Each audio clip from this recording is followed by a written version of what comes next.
and welcome to Out of the Darkroom on Adorama TV. I'm Ruth Medjber, and joining me on the show today is fine art wildlife photographer David Lloyd. Adorama TV presents Out of the Darkroom with Ruth Medjber. David, thanks so much for taking time out of your busy schedule and joining me today. Maybe if you could tell us a little bit about how you got started in photography. I must have been about 5. Wow. I was just given a little plastic camera. And then I took pictures, I suppose, as a teenager up till about mid-20s. Wow. And I think that was what I was going to do. I was going to forget everything else and travel the world, take pictures of bears and wolves. I remember that. So did you have any kind of formal training, or were you all self-taught? No. But that's nothing to be, I don't think it's that special, because I think most people are the same. Yeah. You know, I think photography. I think if you want to do something, you do it. And also, I think going back to with film, and I started with a manual camera, and I'm old enough to remember that. So I started with a manual camera, and that's all I had. And it's my father's camera, and then I had my own manual camera. So you had no choice. Yeah. I mean, you had to consider everything. Yeah. And you had to make sure everything was right. And everything was okay. Where today, if you pick up a camera now, it's easy to just fire off 10 shots and hope for the best that one comes out. Your shots are absolutely incredible. I think I could spend years just flicking through them. And was it always animals that you were interested in? I mean, when you started off photographing, was it something that you always No, when wanted I to do? started, it wasn't animals, because not these animals anyway. Because when I grew up in New Zealand, and they didn't have those animals there. No. So, I mean, I did go to the zoo and that kind of thing, Yeah. but it's not quite the same thing. So I figured that if I had to do that, I had to travel. So you obviously go on these big excursions. How long would you be away on these kind of shoots? What I've been doing the last few years is doing the photo safaris, leading photo safaris, taking people down and giving them the experience for themselves. So you're leading amateur group of photographers Yeah, away. you get amateurs, you get people who don't even never use a camera, you get people who are actually a pro. Wow. I've had 1 or 2 people that are full time. So you get the whole range. And they'll get on. Well, that's good. Yeah, they do. And yes, I've been doing it. It's sort of grown, and last year I think I was away maybe 4 months something, and this year a little bit more than 4 months, and Wow. next year maybe the same. So let's talk a little bit more about your shots, because what I was noticing is that there's not just one style of photography in this. You do some close-ups, you do some wide shots, you do some beautiful silhouettes. How I suppose what I'm asking is how do these come to point? Do you go out when you're on safari one day going, I need to shoot that sunset, and you lay and wait for the giraffe to walk? I do. Not all the time, but some of them they happen. You don't expect it, because wildlife is what it is. I mean, something's going to happen, and you have to be ready for it. That's the first thing. So I think if something's happened, that is the key. Be ready for it and make sure that you've got the right gear to do that. Yeah. And you know how to respond to it.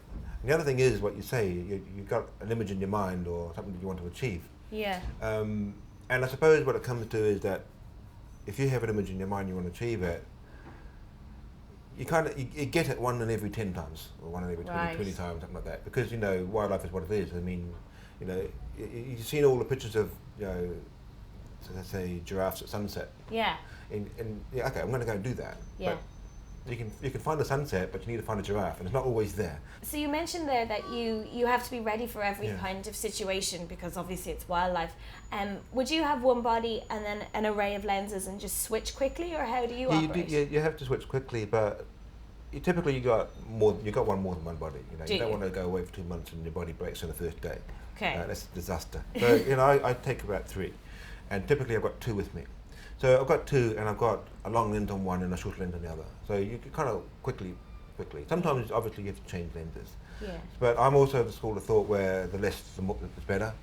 Yeah. Because I'm aware that there are people that might take 3 or 4 bodies and 6 lenses. That presents itself with when you've got an opportunity. What do I do?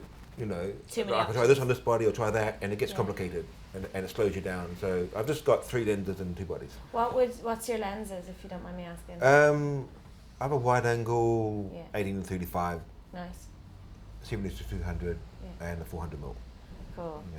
And is the 400mm enough reach? Because even I'm looking at your shots, and some of them are mega close up. The royal teeth shot, where it's the lion's mouth open.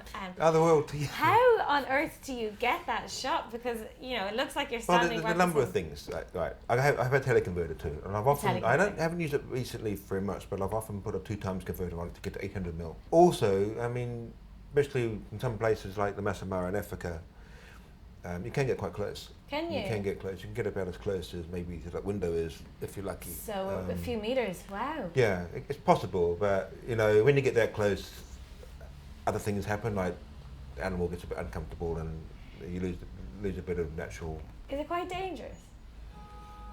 Not really. No, not if you're sensible and not do anything stupid and not get out of the car.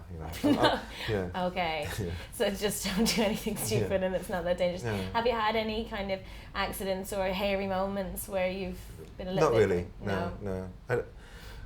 I don't think I'm one of these people that will risk things. No, not for a picture. Do you have any favourite photos that you love, that you're the most proud of? I do. Yeah. If I told you what they were, and if you asked me tomorrow, they'll be different. Really? Yeah. Okay. But there was one that always comes to mind when people ask me that, and it's an elephant calf with its other elephants in procession. Yeah. With it. And some movement. Yeah, I took it in 2007. It's still my favourite elephant picture. That's nice. Yeah. And is it because of the movement? I mean, do you just pan with the elephants as they move as well, that kind of thing? That one wasn't a pan shot, so to speak.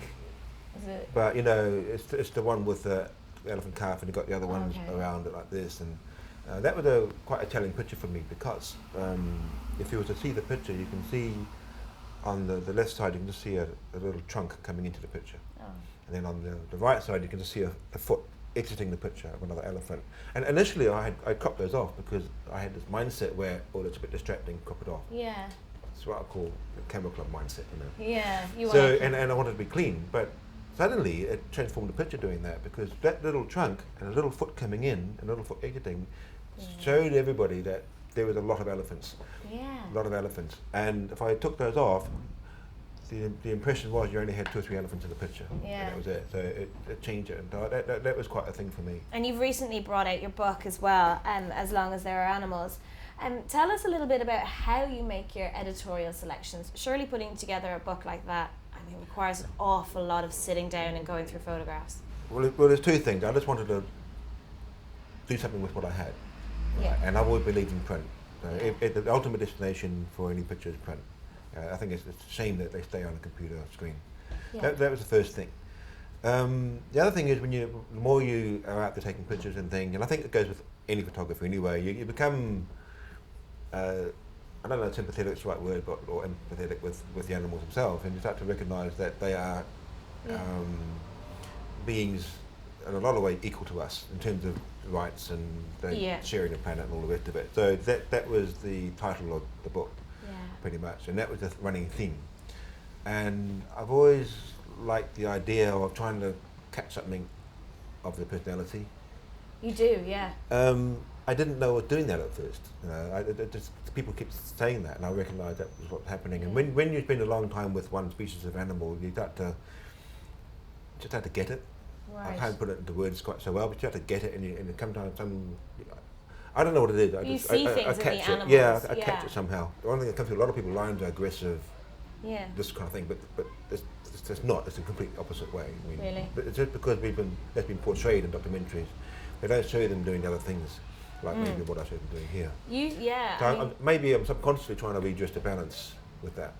I think you do it quite well. I think that one particular image of you titled it Brothers, of the 2 lions, and kind of like touching noses. Yeah. I mean, you do see you almost want to see the soft, sensitive side of the lion, and Well, you see it a lot. Yeah, do you? Yeah, you see it a lot. I mean, you know kind of when it's going to happen, because these lions, they know each other, and those are brothers, for example, and a lot of them are. And when one of them is 100 metres away and starts walking towards the other one, it's going to happen. So are you kind of readying your lenses? Those 2 know each other. They're going to have a moment. Let's line this often up. they'll just nuzzle, and it's quite amazing. I mean, you see I mean, we all know how affectionate household cats are, but these are cats too. It's exactly the same. Wow. And the social bonding between them is I don't know, it seems to be not as well known as it should be. How much work do you put in after the shots are taken? Well, there's two ways of looking at it, and I think if you're good at processing your pictures, then you won half the battle. I think it's important. You know, in terms of colour balance and all that kind of thing. Yeah. But I don't believe in, personally, I don't believe in cloning. No. Or nothing like that, or taking grass out, or adding anything into it, or if I don't like that piece of grass there, if I need to the frame, I might crop it out maybe. Yeah. But I'm a believer in trying to get it as right as much as possible in camera. In the camera, yeah. It's more satisfying, and I think if people were to do that, they might find them becoming a better photographer too. I think you're very conscious of style and of the design of elements, and I noticed that particularly on your Instagram feed, because when you find you on Instagram, you're presented with this almost gallery style image of it just looks fantastic. I think with anything, a lot of it is presentation. Yeah. And a lot of it is show your best stuff. You might get somebody else's website gallery and they got a dozen pictures of the lion and all the pictures look very, very similar. You know, that's not, I mean, the picture itself stands alone, looks fine, but when you look at the gallery, you need to consider that too. So it's the same with my website, maybe my Facebook page as well. I try not to do two pictures similar in sequence. And the idea with Instagram was that I would take, I wouldn't post two animals the same. I wouldn't post, like, well, I've done it, but really, two leopards in a row or two lions in a row or something like that. And oh damn, I've posted too many lions. I have to do something else today, and I get stuck, you know. So, and also, I mean, maybe some of the pictures are a bit. I got some green pictures and some red pictures. I need a blue picture there now. Really, because when you look at the whole thing, if anyone dares go in and have a look at the whole, the grid, it has far more impact. David, thanks so much for joining me and sharing stories and tips and everything. Cool. I found that really interesting, and I can't wait to have a look at the book some more. Thanks. Right, okay, Thank you. Cheers. I hope you enjoyed the show today. If you have any comments, please feel free to leave them in the section below. I love hearing your feedback. If you'd like to brush up on your own photography skills, check out the Adorama Learning Centre. And I'm going to be bringing you back some more videos, so subscribe to the Adorama YouTube channel if you want to see more. Thanks, and I'll see you again soon.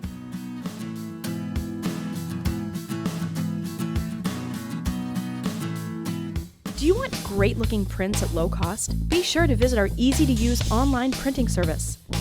Adorama Pix has professionals who treat your images with the utmost care that you can count on.